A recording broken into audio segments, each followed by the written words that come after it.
এক ঘন্টার ঝড় বৃষ্টি, তাতেই বিপর্যস্ত কলকাতা। 88 কিলোমিটার বেগে ঝোড়ো হাওয়া, পরপর গাছ ভেঙে গেছে। আউটরাম ঘাটে বিদ্যুৎস্পৃষ্ট হয়ে একজনের মৃত্যু হয়েছে, অন্যদিকে গোয়ালতোড়ে মৃত্যু হয়েছে দুজনের। সিএমআরআই হাসপাতাল চত্বরের মধ্যেই গাড়িতে গাছ পড়ে 3 জন আহত হয়েছেন। একজনকে ইতিমধ্যেই ভর্তি করা হয়েছে আইসিইউতে। ভাঙলো ব্রিজি মেট্রো স্টেশনের শেড, জল থই থই বিমানবন্দরের রানওয়ে।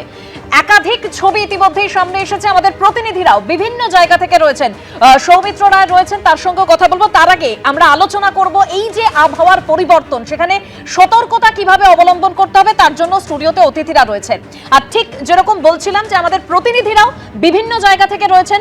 সৌমিত্র রায় রয়েছেন আউটরাম ঘাটে, একেবারে যেখানে একজন বিদ্যুৎস্পৃষ্ট হয়ে একজনের মৃত্যু হয়েছে। তারই পাশাপাশি অরিত্রিক ভট্টাচার্য রয়েছেন আমহা স্ট্রিট থেকে, অন্যদিকে সৌভিক মজুমদার আলিপুর পুলিশ কোর্ট থেকে আমাদের সঙ্গে রয়েছেন। প্রথমেই সৌমিত্র, বিদ্যুৎস্পৃষ্ট হয়ে একজনের মৃত্যুর খবর পাওয়া যাচ্ছে। সৌমিত্র, একদমই। দেখো, দক্ষিণবঙ্গে যখন স্বস্তির বৃষ্টি, তখনই একটি দুঃখের খবর। আউটরাম ঘাটের এখানে যে কলকাতা রিভার ট্রাফিক পুলিশের অফিস রয়েছে, ঠিক সেখানেই একজন বিদ্যুৎস্পৃষ্ট হয়ে এক যুবকের মৃত্যু হয়েছে।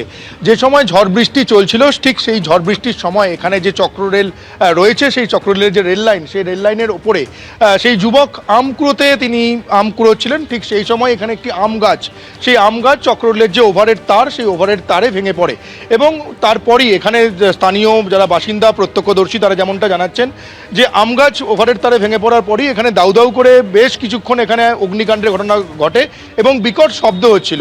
ঠিক সেই সময় যুবক এই আম গাছের তলায় আম কুড়োচ্ছিলেন। ঠিক সেই সময় যেটা প্রাথমিকভাবে অনুমান এবং স্থানীয় বাসিন্দারা যেটা দাবি করছেন যে বিদ্যুৎস্পৃষ্ট হয়ে তিনি রেল লাইনের উপরে পড়ে যান এবং তারপরই তিনি আহত হন। এবং কিছুক্ষণ আগে আমরা দেখতে পাই যে এখানে রেলের চিকিৎসক এই ঘটনাস্থলে আসেন, তিনি সেই যুবককে মৃত বলে ঘোষণা করেন।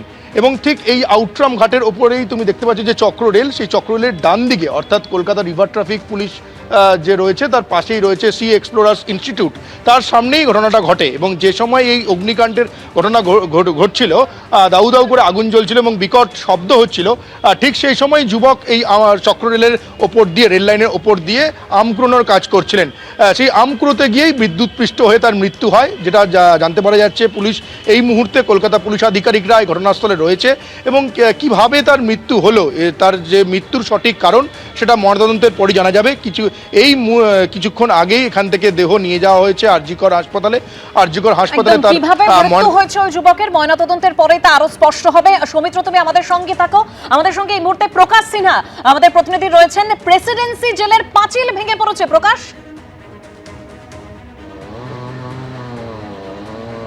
দেখো, তোমাকে ছবি দেখাবো। আমি একদম প্রেসিডেন্সি জেলের যে প্রাচীর, সেই প্রাচীর বাইরের দিকে যে রাস্তা চলে যাচ্ছে ভবানী ভবনের দিকে, সেই জায়গায় দাঁড়িয়ে রয়েছি এবং তোমাকে ছবি দেখাবো। এই যে প্রেসিডেন্সি জেলের প্রাচীরের যে সামনের অংশটা, হাইড্রোলিক জেসিবি নিয়ে আসা হয়েছে, ল্যাডার নিয়ে আসা হয়েছে এবং যে গাছ, প্রেসিডেন্সি জেলের যে দেয়াল বাইরের দিকে, বাউন্ডারি ওয়াল রয়েছে, প্রাচীর রয়েছে, তার উপরে পড়ে গেছে। এবং তুমি দেখতে পাচ্ছ ওপর থেকে প্রায় হাফ প্রেসিডেন্সি জেলের যে প্রাচীর, বাউন্ডারি ওয়াল, সেটা কিন্তু ভেঙে গেছে। এবং এখন আমরা দেখতে পাচ্ছি রেস্কিউ অপারেশন। এবং যে অংশটি, আমি অভিজিৎকে বলবো সামনের দিকে আসতে। তুমি দেখতে পাচ্ছ সামনের যে রাস্তার ওপরে একটা বড় গাছ, সেই বড় গাছ পুরো রাস্তার ওপর থেকে উপড়ে পড়ে কিন্তু ডান দিকে প্রেসিডেন্সি জেলের যে প্রাচীর রয়েছে, সেই প্রাচীর তুমি জানো গোটা প্রেসিডেন্সি জেলকে ঘিরে সামনে থেকে এবং পিছন পর্যন্ত এভাবেই কিন্তু প্রাচীর করা হয়েছে। এবং সেই ছবি তোমাকে সরাসরি দেখাচ্ছি। সামনের যে প্রাচীর কিন্তু নিচে থেকে প্রায় 10 ফুট উঁচু এবং 10 ফুটের ওপরে যে প্রাচীর রয়েছে সেটা কিন্তু পুরোপুরি ভেঙে গেছে।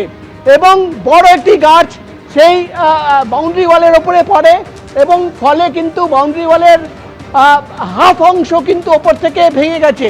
এবং যেটা জেল সূত্রের খবর, বাইরে একদিকে যেমন আমরা দেখতে পাচ্ছি গাছ কাটা হচ্ছে, গাছ কেটে সেখান থেকে কিন্তু যে অংশটি এখনো প্রাচীরের ওপরে অর্থাৎ বাউন্ডারি ওয়ালের ওপরে রয়েছে, সেটা কিন্তু কেটে সেখান থেকে বাদ দেওয়ার চেষ্টা চলছে। অন্যদিকে জেলের আধিকারিকরা যেটা বলছেন যে সময় এই ঘটনাটি ঘটে, ভেতরে কিন্তু বন্দীরা বাইরে ছিল, অর্থাৎ প্রত্যেক বন্দীরা তারা কিন্তু লকআপের বাইরে ছিল। যখন এই ঘটনা ঘটে তাদের তড়িঘড়ি সবাইকে লকআপের ভেতরে ঢুকিয়ে দেওয়া হয়। অর্থাৎ এই বাউন্ডারি ভাঙার পর এতটাই নিচু হয়ে গেছে যে কোনো সময় বন্দীরা যারা ভেতরে বাইরে ছিল তারা কিন্তু এটা যে কোনোভাবে সেখান থেকে বেরিয়ে যেতে পারত, এতটাই কিন্তু নিচে হয়ে গেছে। তাই কিন্তু যেটা জেল সূত্রের খবর, বন্দীদের ইতিমধ্যেই কিন্তু 5টার পর লকআপে ঢোকানোর কথা, যেটা নর্মাল ওয়েতে হয়। কিন্তু আজকে যখন এই ঘটনা ঘটে এবং তারা যখন জেলের আধিকারিকরা দেখেন যে বাউন্ডারি ওয়াল ভেঙে গেছে, প্রাচীর ভেঙে গেছে, সঙ্গে সঙ্গে যে বন্দীরা বাইরে ছিল, লকআপের বাইরে ছিল, বিভিন্ন কাজের জন্য তারা জেলের ভেতরে যে কাজ দেওয়া হয় সেই কাজ তারা করে। আমরা দেখতে পাচ্ছি কাটার পর এক একটা গাছের গুঁড়ি কিন্তু উপর থেকে পড়ছে। একদম প্রকাশ, সেই ছবি আমরা দেখতে পাচ্ছি, গাছ ভেঙে পড়েছে একদম পাঁচিলের ওপর, প্রেসিডেন্সি জেলের পাঁচিলের ওপর, সেই গাছ এখন সরানোর কাজ চলছে। অন্যদিকে একটু বৃষ্টিতেই যেখানে জল জমে যায় সেই আমহা স্ট্রিট এলাকা থেকে আমাদের প্রতিনিধি অরিত্রিক ভট্টাচার্য রয়েছেন। অরিত্রিক, হ্যাঁ দেখো, আমার স্ট্রিটে যে সময়টা বৃষ্টি হয়েছিল, প্রবল বৃষ্টি হয়েছিল, জল আরও অনেক বেশি জমে গিয়েছিল। এখন কিন্তু জল তাও কিছুটা নেমেছে, কিছু কিছু অংশে এখনও পর্যন্ত জল রয়েছে। তুমি দেখতে পাচ্ছ যে এখনও আমার স্ট্রিটে কিছু অংশ জলমগ্ন এবং সেখান দিয়েই কিন্তু গাড়িগুলো যাতায়াত করছে, তার ফলে গাড়ির গতি কিছুটা ধীর। আবার দূরে কোথাও কোথাও জল একটু নেমেছে। তার প্রধান কারণ কি? তার প্রধান কারণ তুমি দেখতে পাবে রাস্তার ধারে এই যে গাড়িগুলো দাঁড়িয়ে রয়েছে, এরকম গাড়ির সংখ্যা আরও অনেক বেশি ছিল। এখন ধাপে ধাপে সেই গাড়িগুলো ঘুরে ঘুরে জল ফেলে আসছে।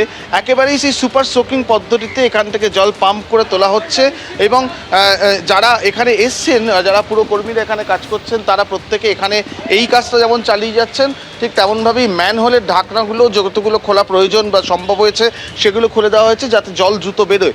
এই ধরনের যে গাড়িগুলো মিউনিসিপ্যাল কর্পোরেশনে এয়ারভ্যাক জেট এই গাড়ি, এগুলো একদম ভ্যাকুয়ামের মাধ্যমে জলগুলোকে সংগ্রহ করছে। সংগ্রহ করে পেছনের যে গাড়ি রয়েছে সেখানে সেই জলগুলোকে স্টোর করা হচ্ছে, সেই জল নিরাপদ জায়গায় বাইরে গিয়ে ফেলে দিয়ে আসা হচ্ছে। এই পদ্ধতিতে চলছে। বৃষ্টি কিন্তু একটা নির্দিষ্ট সময় পর্যন্ত হয়েছে। ঝড়ের প্রকোপটা আজকে বেশি ছিল বেশিরভাগ জায়গাতে, তাই ঝড়জনিত ক্ষতি হয়েছে। যেমনটা আমরা বারবার বলছি যে কলকাতায় 88 কিলোমিটার প্রতি ঘন্টাতেও ঝড় কিন্তু হয়েছে আজকে। অর্থাৎ 2:47-এর সময় এই 88 কিলোমিটার প্রতি ঘন্টার ঝড়, সেটা 2 মিনিট স্থায়ী ছিল এবং 2 মিনিট মোটেই খুব একটা কম সময় নয়। তার জেরেই কিন্তু বিভিন্ন জায়গায় এই পাঁচিল ভাঙা, গাছ উপড়ে পড়া, মেট্রো শেড ভেঙে যাওয়ার মতন ঘটনা ঘটেছে এবং তার দোষর হয়েছে বৃষ্টি। আলিপুর আবহাওয়া দপ্তর যেটা জানাচ্ছে, আগামীকালকেও বৃষ্টি থাকবে, কিন্তু এই প্রাবল্য হয়তো আগামীকাল থাকবে না। পশ্চিমের জেলাগুলিতে একটু ঝোড়ো হাওয়া এবং তার সঙ্গে বৃষ্টি হবে। কলকাতা ও সংলগ্ন অঞ্চলে বিক্ষিপ্তভাবে বৃষ্টি, তার সঙ্গে 30-40 কিলোমিটার কি 40 থেকে 50 কিলোমিটার বেগে ঝোড়ো হাওয়ার একটা সম্ভাবনা থাকবে। তবে আজকের যে কালবৈশাখী, তুমি যেরকম কথা বলছিলে যে 2 মিনিটের এই ঝড় স্থায়ী হয়েছিল, তাতেই একেবারে লন্ডভন্ড পরিস্থিতি। আগামীকালও কিন্তু ঝড় বৃষ্টির পূর্বাভাস রয়েছে। আমাদের অপর প্রতিনিধি আলিপুর পুলিশ কোর্টের সামনে থেকে রয়েছেন সৌভিক মজুমদার। সৌভিক, কি ছবি সেখানে? দেখো, প্রথমে তোমাকে এই যে ছবিটা রয়েছে পেছনে, এই ছবিটা দেখাবো। তুমি দেখতে পাচ্ছ যে এখানে আলিপুর পুলিশ কোর্টের ভেতরে যেখানে আইনজীবীরা মূলত বসেন, সেখানে এই যে বড় অশ্বত্থ গাছটা তুমি এই মুহূর্তে দেখতে পাচ্ছ, সেটা ওই 2 মিনিটের যখন ঝড় হয় সেই সময় ভেঙে পড়ে এবং এখানে যে শেডগুলো ছিল সেই শেডের ওপর স্বাভাবিকভাবেই গিয়ে পড়ে এবং তার কারণে একটা বড় অংশের শেড সেটা কিন্তু দুমড়ে মুচড়ে যায়। এবং সেই সময় যেটা অত্যন্ত ভালো খবর যে সেই সময় এখানে কেউ না থাকায় আহত হওয়ার মতো কোনো ঘটনা সেই সময় কিন্তু ঘটেনি। কিন্তু যে ছবিটা ছিল সেটা অত্যন্ত উদ্বেগজনক, কারণ সেই সময় যদি আইনজীবীরা এখানে উপস্থিত থাকতেন, তুমি জানো যে আলিপুর পুলিশ কোর্ট সাধারণভাবে বছরের 365 দিন ছুটির দিনগুলো বাদ দিলে এখানে বহু আইনজীবী এবং যারা বিচার প্রার্থী রয়েছেন তারা এখানে আসেন, বহু মানুষের ভিড় হয়। সেই সময় বড় ধরনের যে কোনো দুর্ঘটনা ঘটতে পারত। কিন্তু তুমি এই মুহূর্তে দেখতে পাচ্ছ যে কলকাতার পুরসভার আধিকারিকরা এবং এখানকার যারা কর্মীরা রয়েছেন তারা সবাই মিলে আপাততভাবে এই অঞ্চলে যে বড় গাছ ইতিমধ্যে পড়ে গিয়েছিল সেই গাছটাকে কেটে নামানো সম্ভব হয়েছে এবং আপাততভাবে যে পরিষ্কারের যে কাজ রয়েছে সেই পরিষ্কারের কাজটা চলছে। এবং এর একেবারে কাছেই তুমি জানো যে দক্ষিণ 24 পরগনা জেলা শাসকের যে অফিস রয়েছে সেটা কিন্তু এখান থেকে কার্যত 100 মিটার দূরে অফিস রয়েছে। ফলে একেবারে এই ধরনের একটা জায়গা যেখানে সাধারণ দিনে দিনে প্রচুর মানুষ আসেন এই ঝড়ের সময়, তারা যদি এই শেডগুলির নিচে আশ্রয় নিতেন সেক্ষেত্রে কিন্তু বড়সড় একটা দুর্ঘটনার সম্ভাবনা থাকতো, কিন্তু সেটা এই যাত্রায় রক্ষা পাওয়া গিয়েছে। যে বড় গাছটা আলিপুর পুলিশ কোর্টের ভেতরে পড়েছিল সেটা আপাততভাবে কলকাতা পুরসভার আধিকারিকরা এসছেন এবং তারা কেটে নামিয়েছেন, ফলে আপাততভাবে পরিষ্কারের যে কাজ ছিল সেটা চলছে। দেবস্মিতা, আপাতত গাছ সরানোর কাজ চলছে। আমাদের প্রতিনিধিরা বিভিন্ন জায়গার ছবি তুলে ধরলেন। তবে এই মুহূর্তে আমি আমাদের সঙ্গে স্টুডিওতে যিনি অতিথি রয়েছেন আবহবিদ রামকৃষ্ণ দত্ত, তার কাছে আসবো। রামকৃষ্ণ বাবু, মানে ঝোড়ো হাওয়া বা বলুন বৃষ্টি, তার পূর্বাভাস আগে থেকে ছিল, কিন্তু হঠাৎ এরকম আবহাওয়ার পরিবর্তন, কলকাতায় 88 কিলোমিটার বেগে ঝোড়ো হাওয়া, পাশাপাশি দমদম থেকেও যে খবর যে 74 কিলোমিটার বেগে ঝোড়ো হাওয়া, এটা কিভাবে ব্যাখ্যা করবেন? এর কারণটা কি? এর কারণ হিসাবে বলতে গেলে যে কিছুটা তো অ্যাবনর্মালিটি আছেই, আর যেটা আমরা র্যাডার পিকচার সবসময় ফলো করি সেটাতেও আজকে একেবারেই অ্যাবনর্মাল ফিল হয়েছে। সাধারণত থান্ডারস্টর্ম হলে পরে একটি বিক্ষিপ্ত জায়গায় হয়। এগুলো অবশ্য ওয়ার্ল্ড মেট্রোলজিক্যাল অর্গানাইজেশনের টার্ম। একটা হচ্ছে থান্ডারস্টর্ম, একটা হচ্ছে স্কোয়াল, আর একটা হচ্ছে স্কোয়াল লাইন। আজকে যেটা হয়েছে থান্ডারস্টর্ম, যেটাকে আমরা বলি ওই কালবৈশাখীর মতন, তারপরে হচ্ছে স্কোয়াল লাইন। স্কোয়াল লাইন হতে গেলে অন্তত wind speed 60 kilometre per hour, আর স্টে হতে হবে, মানে উইন্ড স্পিডের স্টে 1 মিনিট হতে হবে। তো আজকে সেটাকেও ক্রস করে গেছে, যে সেটাকে এর পরের স্টেজ হচ্ছে স্কোয়াল লাইন। মানে এই রকম স্কোয়াল যদি এমন একটা রিজিয়নে হয় যে 60 কিলোমিটার থেকে, মানে লম্বায় 60 কিলোমিটার, চওড়ায় 10 কিলোমিটার, এই রকম রিজিয়নে হলে পরে তখন তাকে বলে স্কোয়াল লাইন। আর আজকের ঘটনাটা ঘটেছে একদম অ্যাবনর্মাল। প্রায় বে অফ বেঙ্গলের, মানে খড়গপুর থেকে শুরু করে রায়গঞ্জ পর্যন্ত এরিয়া, একটা বিশাল 600 কিলোমিটার এরিয়াতে এই থান্ডারস্টর্ম অ্যাক্টিভিটিস রয়েছে, যে কারণে রিপোর্ট আসছে বিভিন্ন ডিস্ট্রিক্ট থেকেও এই থান্ডারস্টর্ম ফিল করা গেছে। এটাকে ওই WMO ল্যাঙ্গুয়েজে স্কোয়াল লাইন বলতে হবে, এবং বলতে বাধ্য হচ্ছি যে এটা ব্যাপক, যেটা WMOর ডেফিনেশনেরও বাইরে। WMO ডেফিনেশন অনুযায়ী ছিল 60 কিলোমিটার বাই 10 কিলোমিটার, এটা অন্তত 600 কিলোমিটার বাই 30 কিলোমিটার। আর অন্তত প্রত্যেক জায়গাতেই সুইপ করতে করতে এসছে, অবশ্যই কালবৈশাখীর মতন, কিন্তু এত ব্যাপকভাবে সুইপ করতে করতে এসছে যেটা এভিয়েশনের ক্ষেত্রে ভয়ানক hazardous.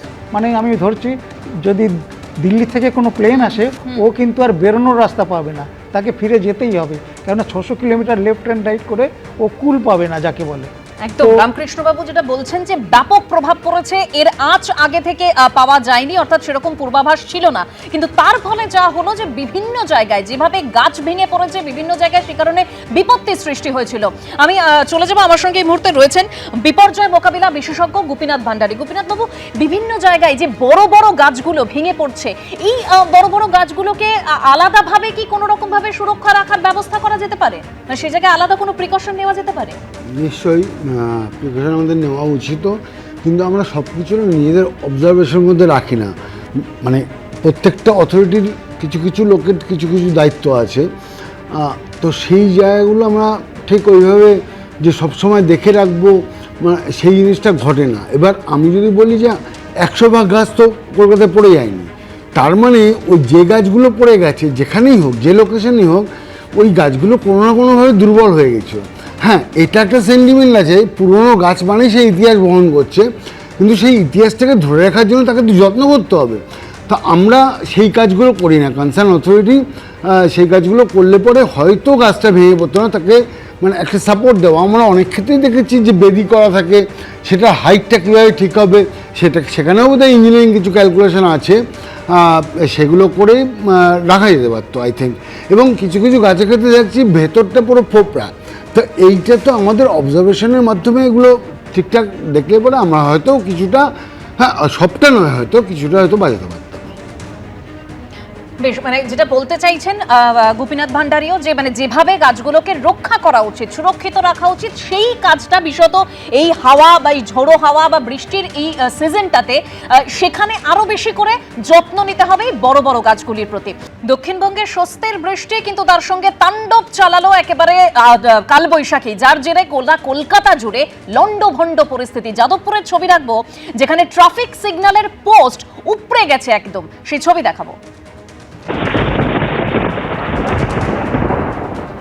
Prince Anwar Shah road Jadavpur থানা কানেক্টরের ওপর এই রকম ভাবেই রাস্তার যে ধারে সিগন্যাল পোস্ট রয়েছে সেই সিগন্যাল পোস্টের ওপরে গাছ ভেঙে পড়ে এবং একদিকে যেরকম এখানে বিদ্যুৎবাহী যে খুঁটি রয়েছে সেই বিদ্যুৎবাহী খুঁটি উপড়ে পড়েছে, সিগন্যাল পোস্ট ট্রাফিকের তা ভেঙে পড়ে রয়েছে, সঙ্গে গাছ রয়েছে, জলমগ্ন গোটা রাস্তা।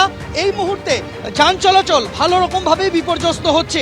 ইএম বাইপাসের দিক থেকে যে সমস্ত যানবাহন প্রিন্স আনোয়ার শাহ রোডের দিকে আসছে সেখানে একদিকে যেরকম রাস্তা জলমগ্ন থাকার দরুন সমস্যা হচ্ছে, তার পাশাপাশি রাস্তায় একটি মাত্র গাড়ি যাতায়াতের মতো জায়গা খোলা রয়েছে এবং আমরা দেখতে পাচ্ছি যে এই ট্রাফিক আউটপোস্ট যেটা রয়েছে সিগন্যালের যেখানে ছিল সেই সিগন্যাল পোস্ট সেটাকেও সরানো হচ্ছে, বিদ্যুতের খুঁটি তাকেও সরানোর কাজ চলছে। 2 মিনিটের ঝড় 2 মিনিট স্থায়ী হয়েছিল, যার জন্য একেবারে লন্ডভন্ড পরিস্থিতি, বিভিন্ন জায়গায় গাছ ভেঙে পড়েছে। এই প্রবল ঝড় বৃষ্টি যার জেরে সিএমআরআই হাসপাতাল চত্বরে যেখানে গাড়িতে গাছ পড়ে আহত হয়েছেন 3 জন, একজনকে ইতিমধ্যে আইসিইউতে ভর্তি করা হয়েছে, 2 জনকে প্রাথমিক চিকিৎসার পর ছেড়েও দেওয়া হয়েছে।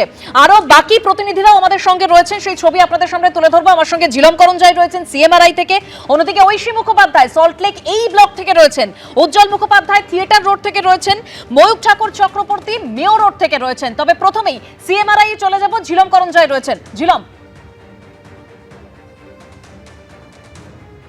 একদমই, যেটা তোমরা জানো যে 2:45 নাগাদ এই যে আচমকা প্রায় 88 কিলোমিটার প্রতি ঘন্টা গতিবেগে যে হাওয়া দেয়, তাতে সিএমআরআই হাসপাতাল চত্বরের মধ্যে যে ক্যাম্পাসের মধ্যে বহু গাছ আছে এবং কার পার্কিং আছে, সেখানে বেশ কয়েকটি গাছের গুড়ি ভেঙে পড়ে এবং সেই গাছ গুড়িগুলো ভেঙে গাড়ির ওপর পড়ে বিপজ্জনকভাবে, গাড়িগুলো দুমড়ে মুচড়ে যায় এবং তারপরে দেখা যায় যে সেখানে বেশ কয়েকজন রোগীর পরিজন তারা অপেক্ষা করছিলেন, তাদের মধ্যে 3 জন আহত হয়।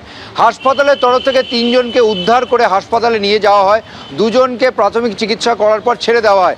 একজনের ক্ষেত্রে দেখা যায় 24 বছর বয়সী এক তরুণ, তার মাথায় চোট লেগেছে, তার আঘাত যথেষ্ট গুরুতর, তাকে আইসিইউতে ভর্তি রেখে চিকিৎসা চালানো হচ্ছে। তবে যে গাড়িগুলো দুমড়ে মুচড়ে যায় সেই গাড়িগুলোতে কোনো ড্রাইভার ছিলেন না, যেটা জানা গিয়েছে। তারপরে যে কোনো গাড়ির ক্ষেত্রে যে গাড়ির চালক তারা বিল্ডিংয়ের ভেতরে গিয়েছিলেন রোগীর পরিজনের ক্ষেত্রে, আর কিছু ক্ষেত্রে দেখা গিয়েছে একজনের একটি গাড়ি দুমড়ে মুচড়ে গিয়েছিল, তার চালক স্বয়ং নিজে রোগী ছিলেন, তিনি ভেতরে ডাক্তারের পরামর্শ নিতে গিয়েছিলেন, পরে যখন বেরিয়ে আসেন তখন গাড়ির ওই পরিস্থিতি দেখে। তবে গাড়িগুলোকে ইতিমধ্যে হাসপাতালের তরফ থেকে উদ্যোগ নিয়ে এক্সট্রাক্ট করে বের করে আনা হয়েছে এবং যেগুলো যারা গুরুতর আহত হয়েছিলেন তাদের প্রথমে 2 জন তাদেরকে প্রাথমিক চিকিৎসা করে ছেড়ে দেওয়া হয়েছে, আর আরেকজন যে গুরুতর আহত তাকে আইসিইউতে ভর্তি রেখে চিকিৎসা চালানো হচ্ছে হাসপাতালের তরফ থেকে। হাসপাতালের সূত্রে জানা গেছে তার শারীরিক অবস্থা এই মুহূর্তে নজরদারির মধ্যে রয়েছে, আরও 24 ঘন্টা না কাটলে কিছু বলা যাচ্ছে না। তবে পুরো প্রক্রিয়াটা হাসপাতালের তরফে যে ডিজাস্টার ম্যানেজমেন্ট টিম ছিল তাদের তরফ থেকে করা হয়েছে, তেমনটাই জানা গিয়েছে। বেশ ছিলাম, তুমি আমাদের সঙ্গে থাকো। এবার সল্টলেকে আপনাদের নিয়ে যাব, সল্টলেকের এই ব্লক যেখানে গাছ ভেঙে পড়েছে সেই গাছ সরানোর কাজ চলছে। ঐশী মুখোপাধ্যায় রয়েছেন। ঐশী, একেবারে দেখো, কয়েক মিনিটের ঝড় আর কয়েক ঘন্টার যে বৃষ্টিপাত, তাতেই তার জেরেই দেখতে পাচ্ছ তছনছ সম্পূর্ণ এলাকা। এই মুহূর্তে আমরা দাঁড়িয়ে রয়েছি এই ব্লকে এবং সেখানে একটি 2-3টে গাছ পরপর ছিল, সেই গাছগুলোর সামনে অবস্থিত যে বাড়ি, সেই বাড়ির ওপর ভেঙে পড়ে। এই মুহূর্তে ম্যান লিফটার থেকে শুরু করে বুলডোজার নিয়ে আসা হয়েছে বিধাননগর মিউনিসিপ্যাল কর্পোরেশনের পক্ষ থেকে। ঘন্টার পর ঘন্টার প্রয়াসে এই মুহূর্তে দেখতে পাচ্ছ গাছগুলোর অংশ কেটে এই মুহূর্তে এই রাস্তা পরিষ্কারের কিছুটা কাজ চালানো শুরু হয়েছে। জেসিবি কাজ করছে, অন্যদিকে ম্যান লিফটার নিয়ে আসা হয়েছিল। সামনাসামনি যে 2টো বাড়ি, সেই 2টো বাড়ির ওপরে 3-4টে গাছ আছড়ে পড়ে এই ঝড়ের প্রভাবে। যে ইলেকট্রিসিটি ব্যবস্থা সেটা রদ হয়েছে, সেখানে দেখা যাচ্ছে এই মুহূর্তে ইলেকট্রিসিটির পক্ষ থেকে যে সমস্ত লোকেরা তারা এসেছেন এবং অন্যদিকে বিধাননগর নর্থ থানার যে পুলিশ তারাও কিন্তু ঘটনাস্থলে উপস্থিত রয়েছেন। তোমায় দেখাতে বলবো প্রতীককে ছবিটা, রীতিমতো জেসিবি দিয়ে এখানে যে সমস্ত গাছগুলো রয়েছে সেই গাছের কাটা অংশ সরিয়ে নিয়ে যাওয়া হচ্ছে। এখানে বিধাননগর মিউনিসিপ্যাল কর্পোরেশনের একাধিক কর্মী উপস্থিত রয়েছেন, তারা ঘটনাটার প্রায় দীর্ঘ 2 ঘন্টা ধরে প্রয়াস চালিয়েছেন এই গাছ কাটার। ম্যান লিফটার নিয়ে আসা হয়েছিল, তারই সঙ্গে কাটার দিয়ে গাছের টুকরো করা হয় অংশগুলিকে এবং তারপরেই কিন্তু দেখতে পাচ্ছ বুলডোজার দিয়ে সেই গাছের অংশ রাস্তার ধারে সরিয়ে নিয়ে যাওয়া হচ্ছে যাতে এই রাস্তা খোলা যায়। গত 3.5 ঘন্টা ধরে এই রাস্তা বন্ধ রয়েছে। এই বাড়ির যে আমরা দেখতে পাচ্ছি সেই ছবি, গাছ সরানোর কাজ চলছে। 2 মিনিটের এই ঝড়, তাতে একেবারে তছনছ পরিস্থিতি। মেয়র রোডের ছবিটা একবার জানবার চেষ্টা করবো আমাদের প্রতিনিধি ময়ূক ঠাকুর চক্রবর্তীর কাছ থেকে। ময়ূক, দেখো, ঝড়ের প্রত্যক্ষ প্রভাব পড়েছে মেয়র রোড, স্ট্যান্ড রোডে। আমরা জানি যে স্ট্যান্ড রোডে কলকাতা পুলিশের যে রিভার ট্রাফিক কন্ট্রোলের অফিস রয়েছে সেখানে বিদ্যুৎ স্পৃষ্ট হয়েছেন, সেখানে যে রেল লাইন তার সেটা ছিঁড়ে গেছে। আর এই মুহূর্তে যে ছবি আমরা দেখাবো মেয়র রোডে, দেখো পিডব্লিউডির তরফ থেকে জেসিবি নিয়ে এসে গাছ সরানোর কাজ চলছে। সরাসরি সেই ছবি আমাদের ক্যামেরা পার্সন সন্দীপ পাল দেখাচ্ছে। আমি দেখানোর জন্য বলবো যে বিরাট একটা গাছ ডালহাউসি অ্যাথলেটিক ক্লাব স্ট্যান্ড রোডের কাছে সেখানে ভেঙে পড়েছিল এবং তারপর সেই গাছ এতটাই বিপজ্জনকভাবে ভেঙে পড়েছিল যে তারপর এইভাবেই কিন্তু পিডব্লিউডির তরফ থেকে জেসিবি এনে সেটা পরিষ্কার করার প্রক্রিয়া শুরু হয়েছে যাতে কোনো রকম বিপদ না থাকে।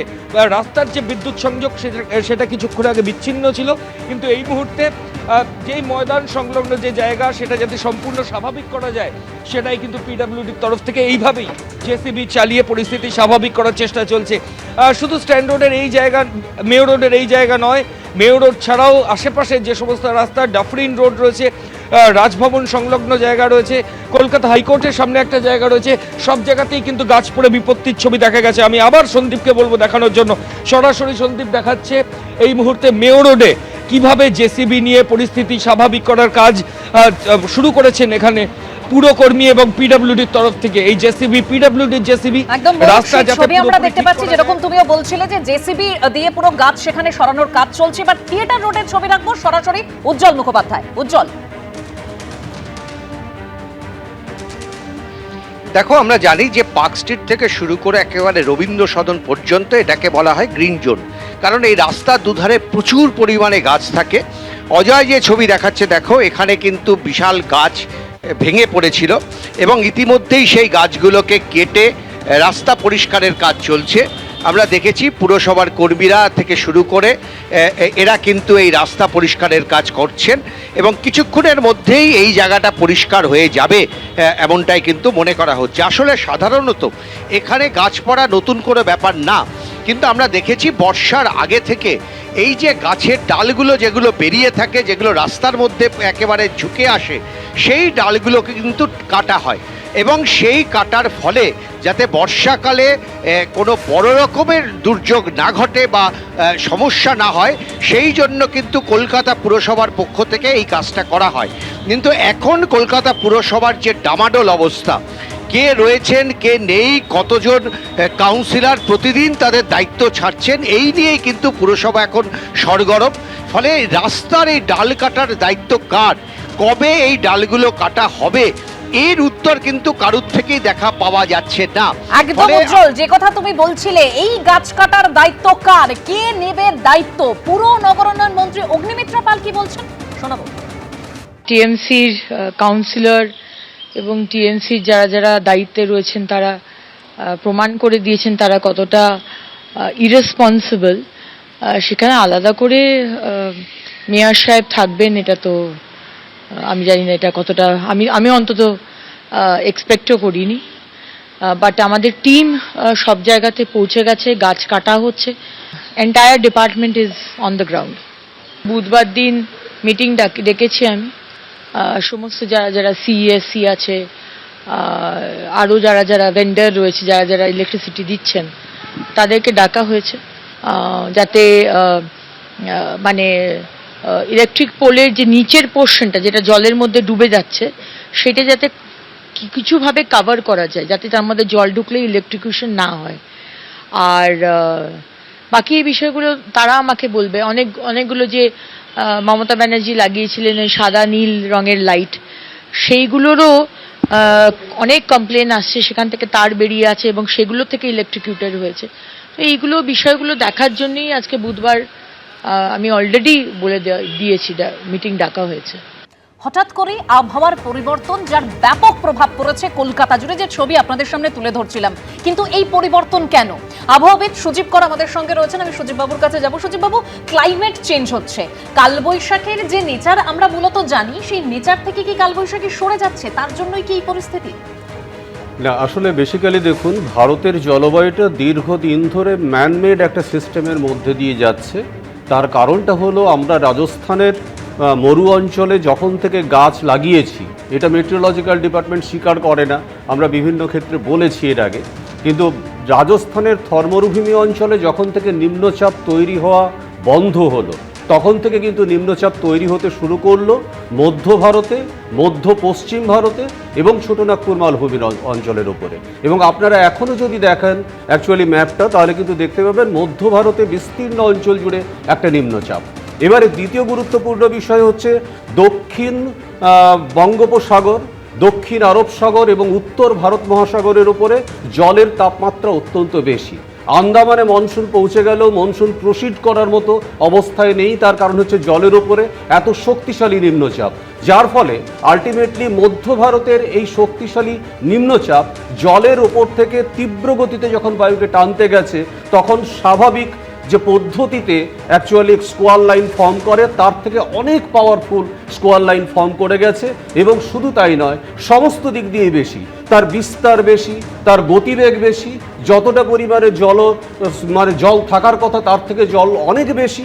এবং শুধু তাই নয়, যে পরিমাণ বৃষ্টিপাত হওয়ার কথা তার থেকে অনেক বেশি পরিমাণ বৃষ্টিপাত হয়েছে। দ্বিতীয় যেটা গুরুত্বপূর্ণ বিষয়, সেটা হচ্ছে কালবৈশাখী হয়ে যাওয়ার পরে স্বাভাবিকভাবে এই নিম্নচাপ বা স্কোয়ার লাইনের বিস্তারগত যে ছেদ পড়ে, এই স্কোয়ার লাইনে কিন্তু সেই ছেদ পড়েনি, অর্থাৎ এখনো পর্যন্ত স্কোয়ার লাইন অ্যাক্টিভ কন্ডিশনে থেকে গেছে।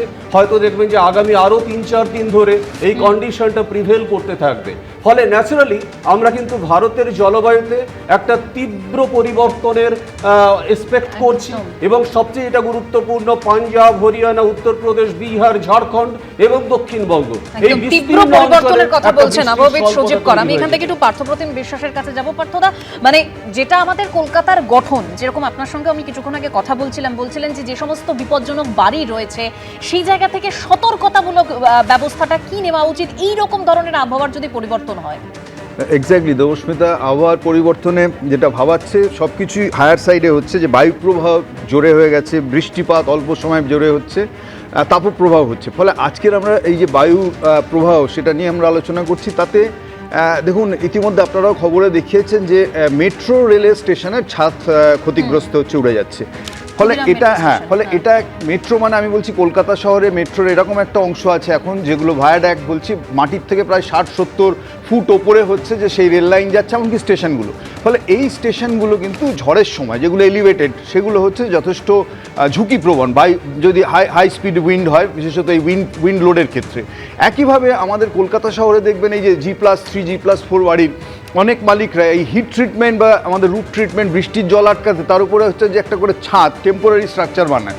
এই ঝড়ের সময় এটাও হচ্ছে বিপজ্জনক। ফলে এখন এই বিপজ্জনক জায়গাগুলোর ক্ষেত্রে প্রথম কাজ হচ্ছে একটু নিয়মিত তার স্বাস্থ্য পরীক্ষা, অর্থাৎ যে স্ট্রাকচারটা রয়েছে তার যে কানেকশনসগুলো রয়েছে সেই কানেকশনসগুলো হচ্ছে অন্তত পরীক্ষা করা দরকার এই ঝড় বৃষ্টি মরশুমের শুরুর আগে। এবং আপনি যেটা বলছিলেন যে আরেকটা ইম্পর্ট্যান্ট আসপেক্ট, যে কলকাতা শহরে প্রচুর পুরনো বাড়ি, দুর্বল বাড়ি সেগুলো রয়েছে। ফলে এই বাড়িগুলো ইতিমধ্যে identified by the corporation, most of them. ফলে এখন এই বাড়িগুলোর ক্ষেত্রে হয় এই আবাসিকদের সরিয়ে সেই বাড়ি মেরামতির ব্যবস্থা করতে হয়, অথবা সেই বাড়ি খালি করে সেগুলোকে ভেঙে ফেলা উচিত। মূলত মেইন রাস্তার ধারে, অর্থাৎ যেগুলো বড় রাস্তা, কেননা কী বলবো, যে বায়ু প্রবাহের যে ধাক্কা অনেক বেশি অনুভূত হয়, ফেল্ট হয় এই বড় রাস্তাগুলোর ধারে দেখবেন যে গাছ একটার পর একটা ধপাস ধপাস করে পড়ে যায়, যত গলিতে পড়ে না। ফলে এই যে উইন্ড টানেলের মতো একটা এফেক্ট তৈরি হয়। ফলে এই জায়গায় দাঁড়িয়ে বড় রাস্তার ধারে বিপজ্জনক বাড়ি যেগুলো, সেগুলো মেরামতির ব্যবস্থা নয়গুলো সেগুলোকে খালি করে ফেলার ব্যবস্থা, এটা করার দরকার। এবং লাস্টলি আমি যেটা বলবো আপনাকে, যে ইলেকট্রিকিউটেড ডেথ, যেটা মন্ত্রী বললেন, যে আজকেরও দেখলাম যে প্রিন্সেপ ঘাটের কাছাকাছি কোথাও একজন মানুষ বিদ্যুৎস্পৃষ্ট হয়ে মারা গেছেন। কলকাতা শহরে পুজোর আগে গত বছর 12 জন মানুষ বিদ্যুৎস্পৃষ্ট হয়ে মারা গেছিলেন এক রাত্রের বৃষ্টির পর।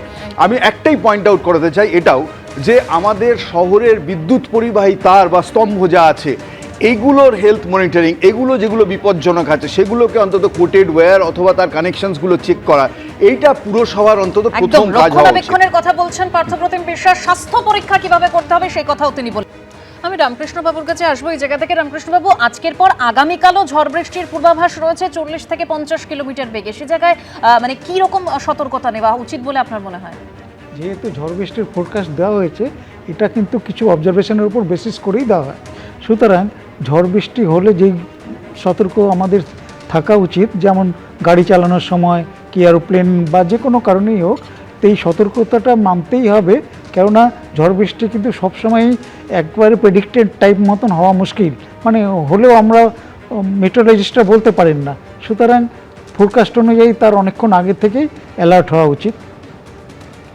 অনেক আগে থেকে অ্যালার্ট হতে হবে, আমাদেরকে সতর্ক থাকতে হবে। গোপীনাথ বাবু, না আসলে সতর্ক তো সবসময় থাকতে হবে, মানে ঝড়ে আজকাল তবু প্রেডিকশানগুলো অনেকটা মিলে যায়। কোনো একটা সময় ছিল যখন প্রেডিকশানের উল্টো দিকে চলতো ঘটনাগুলো, তো তার ফলে আমরাও টেকনিক্যালি অনেকটা এগিয়েছি। এবং যে মানে ইলেকট্রিক সাপ্লাইয়ের কথা হচ্ছিল, একজন মারা গেছে এবং গোয়ালতোড়ার মধ্যে আরও 2 জন মারা গেছে। অর্থাৎ একদম মানে প্রত্যেকেই যেটা বলছেন আমাদের স্টুডিওতে যারা অতিথিরা, যে প্রত্যেককেই আমাদের এই রকম একটা পরিস্থিতিতে প্রস্তুত থাকতে হবে। আজকের ছকভাঙা ছটার অনুষ্ঠান এখানেই শেষ করছি, তবে এরপর দেখুন শুনুন মুখ্যমন্ত্রী। নজর থাকুক এবিপি আনন্দে।